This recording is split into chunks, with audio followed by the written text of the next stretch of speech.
नमस्कार दोस्तों, कक्षा 9वीं वाले छात्रों, जल्दी से अपना हिंदी का बिल्कुल असली वाला पेपर देख लीजिएगा। इस पेपर का हमारा पहला क्वेश्चन दिया है, निम्नलिखित प्रश्नों में से सही विकल्प का चयन कर लिखिए। ये आपकी परीक्षा में 6 नंबर के सही विकल्प पूछे जाने वाले हैं। तो आपका पहला सही विकल्प दिया है, हिंदी साहित्य का स्वर्ण युग माना गया है। इसमें आपको यहाँ पर राइट आंसर बा वाला भक्ति काल आपको लिखना है।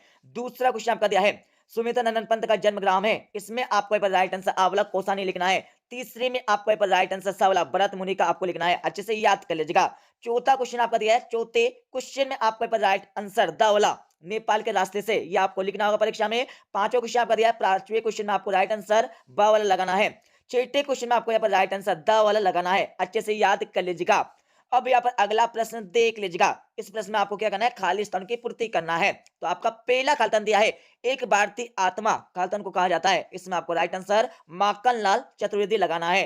दूसरा आपको क्वेश्चन दिया है, खालिस्तान रौद्र रस का स्थायी भाव है। इसमें आपको क्रोध लगाना है। और तीसरे में आपको राइट आंसर प्रारंभिक आपको लिखना है। चौथे में आपको राइट आंसर सांस्कृतिक आपको लगाना है। और पांचवें में आपको राइट आंसर तकनीकी शब्द आपको लगाना है। और छठे में आपको राइट आंसर देश लगाना है। अच्छे से याद कर लीजिएगा। अब इस पेपर का हमारा क्वेश्चन नंबर 3 देख लीजिएगा। इस क्वेश्चन में आपको सही जोड़ी का मिलान करना है। तो सही जोड़ी का मिलान कर लीजिएगा। बच्चे काम पर जा रहे हैं। इसमें आपको राइट आंसर यहाँ पर लिखना होगा। क्या लिखना है, राजेश जोशी आपको लिखना है। तीन वर्णों का समूह, इसमें आपको वाक्य लगाना है। लैसा की ओर, इसमें आपको लिखना होगा चा वाला। और प्रेमचंद के फटे जूते, इसमें आपको लिखना होगा हरिशंकर परसाई आपको लिखना है। गांव का तदबव, इसमें आपको गांव लिखना है। रीढ़ की हड्डी, इसमें आपको जवाला जगदीश चंद्र माथुर लगाना है। अच्छे से याद कर लीजिएगा। अब इस पेपर का हमारा क्वेश्चन नंबर 4 देख लीजिएगा, जिसमें आपको क्या करना है, एक वाक्य में उत्तर देना है। तो आपका पहला क्वेश्चन दिया है, ज्ञान की तुलना किससे की गई है। तो इसमें आपको लिखना होगा हाथी से। किससे, हाथी से की गई है। दूसरा क्वेश्चन आपका दिया है, स्थायी भाव को जागृत करने वाले कारक को क्या कहते हैं। इसमें आपको लिखना होगा विभाव कहते हैं। तीसरा प्रश्न आपका दिया है, साहित्य का पुरखे किसे कहा गया। इसमें आपको लिखना होगा मुंशी प्रेमचंद। क्या लिखना है, मुंशी प्रेमचंद। आपको तीसरे क्वेश्चन का उत्तर लिखना है। अच्छे से लिख लीजिएगा। अब आपका चौथा क्वेश्चन देख लीजिएगा कि समास में प्रथम पद प्रधान एवं अवयव होता है। तो इसमें आपको लिखना होगा अवयवी भाव समास लिखना है। पांचवा क्वेश्चन आपका दिया है, इसमें क्रिया आपको लिखना होगा। और छठे क्वेश्चन में आपको लिखना है मौत का दूत आपको लिखना है। ठीक है, अच्छे से याद कर लीजिएगा। अब इस पेपर का हमारा अगला क्वेश्चन देख लीजिएगा। इस क्वेश्चन में आपको सत्य एवं असत बताना है। ये आपकी परीक्षा में 6 नंबर के सत्य एवं असत पूछे जाने वाले हैं। तो आपका पहला दिया है, पहला आप लगा लीजिए। पहला हो जाएगा आपका सत्य, दूसरा आपका असत्य हो जाएगा, तीसरा आपका सत्य, चौथा आपका यहाँ पर असत्य हो जाएगा, पांचवा आपका सत्य और छठा आपका हो जाएगा बिल्कुल सत्य हो जाएगा। ठीक है, अब यहाँ पर दो दो नंबर के क्वेश्चन देख लीजिएगा। आपका छठा क्वेश्चन दिया है, छायावाद के आपको दो प्रमुख विशेषता लिखना है। अथवा क्वेश्चन आपका दिया है, नई कविता की आपको दो विशेषता लिखना है।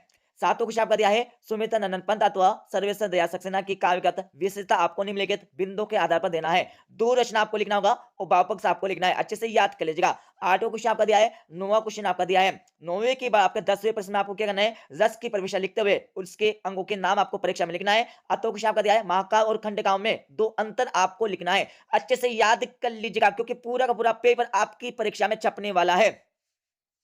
अब यहाँ पर 11वां प्रश्न देखिए। 11वें के बाद आपका 12वां प्रश्न दिया है। 12वें के बाद आपका 13वां प्रश्न दिया है। 13वें के बाद यहाँ पर 14 प्रश्न आपका दिया है। ठीक है, 14वें के बाद आपका 15 प्रश्न दिया है।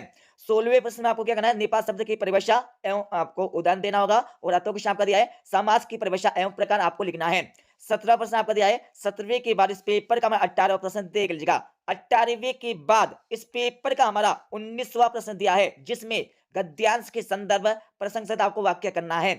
अब इस पेपर का हमारा 20वां प्रश्न देख लीजिएगा। पानी के महत्व विषय पर आपको अनुच्छेद लिखना है परीक्षा में। तो अनुच्छेद अच्छे से पढ़ लीजिएगा। उसके बाद यहाँ पर हमारा 21वां प्रश्न देख लीजिएगा। निम्नलिखित काव्यांश अथवा गद्यांश को पढ़कर नीचे लिखे प्रश्नों के उत्तर आपको देना है। तो आपको 3 क्वेश्चन दिए, तीनों के आंसर आपको यही से स्टार्ट कर लगाना है परीक्षा में। ठीक है, अच्छे से याद कर लीजिएगा। उसके बाद इसका अतो वाला क्वेश्चन आपका दिया है। इसमें भी आपको 3 क्वेश्चन दिए, तीनों के आंसर आपको यही से चार्ट कर लिखना है परीक्षा में। ठीक है, उसके बाद यहाँ पर अगला क्वेश्चन दिया है। 22वां क्वेश्चन देख लीजिएगा। अपने कक्षा शिक्षक को अर्ध दिवस के अवकाश हेतु आवेदन पत्र आपको लिखना होगा। और अगले वाले क्वेश्चन में आपको एक पत्र लिखना है अपने मित्र को। ठीक है, अच्छे से याद कर लीजिएगा। और 23वें प्रश्न में आपको क्या करना है, किसी एक विषय पर रूपरेखा सहित आपको निबंध लिखना है परीक्षा में। तो पूरा का पूरा पेपर अच्छे से समझकर याद कर लीजिएगा। ठीक है, तो मिलते हैं अगले वीडियो में। जब तक जय हिंद, वंदे मातरम।